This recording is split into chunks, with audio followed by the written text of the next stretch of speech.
Hallelujah.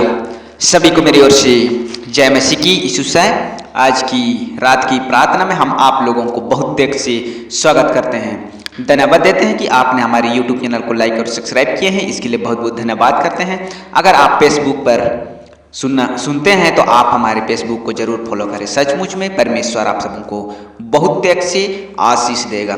आज रात में परमेश्वर ने आपको नया जीवन और नया अनुग्रह किया है कि आज रात में हम सब और आप सबों को प्राप्त किए हैं। आज रात में सचमुच में परमेश्वर ने आशीष दिया है।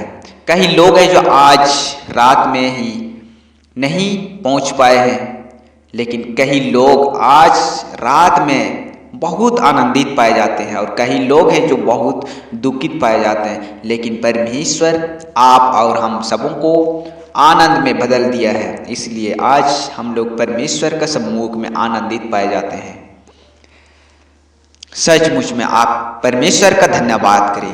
परमेश्वर का महिमा और अनुग्रह के कारण से परमेश्वर को धन्यवाद करते हुए आज के सुंदर समय को आज अपने आप को परमेश्वर का हाथों में सौंप दे।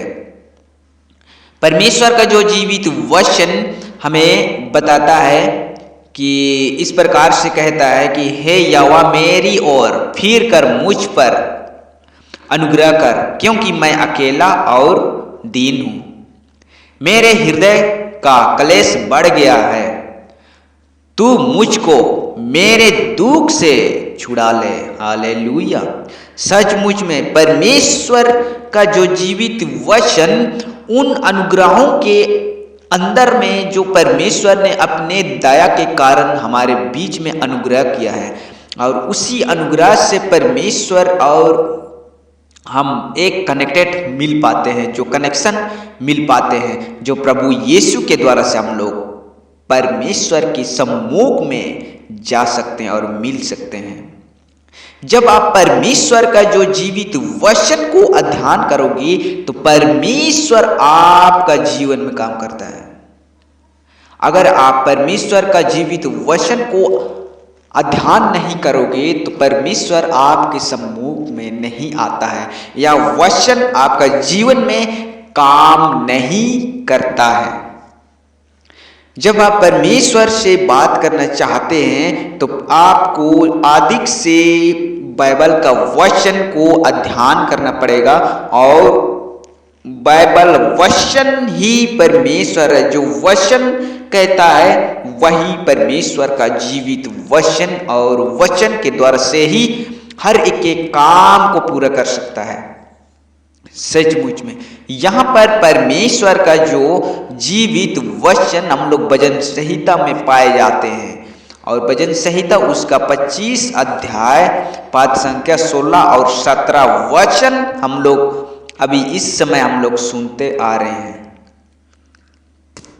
कि हे यहोवा मेरी ओर फिर कर मुझ पर अनुग्रह कर। सचमुच में आपके और परमेश्वर अपने आंखों को लगाएगा। जब आप परमेश्वर से बातें करोगे तो आप पर अनुग्रह करेगा, आप पर दया करेगा, और दया के कारण से आपका जो क्लेश, आपका जीवन में दुख विपत्ति और समस्या और जितने भी आपका जीवन में कष्ट पहुंचाने वाले आत्माएं, परमेश्वर का अनुग्रह के कारण से परमेश्वर अपने वचन के द्वारा से उन सारे चीजों को बाहर करेगा, छुड़ा लेगा। सचमुच में परमेश्वर का जो जीवित वचन यहाँ पर यही तो बात हमें बताना चाहता है कि मेरे हृदय का क्लेश बढ़ गया है। किसका? आपका, चाहे मेरे हृदय। हम परमेश्वर को बता रहे हैं मेरे हृदय का दुख दर्द बहुत ज्यादा बढ़ गया, उससे बाहर हम किस प्रकार से निकले और कैसे उन बाहर से हम जाएं। उन दुखों से बाहर हम किस प्रकार से जा सकते हैं। जब आप परमेश्वर को बताओगे, जब आप परमेश्वर का वचन को अध्ययन करोगे, तो आप प्रार्थना के जरिए परमेश्वर से अपने दुख सुखों को बता सकते हैं।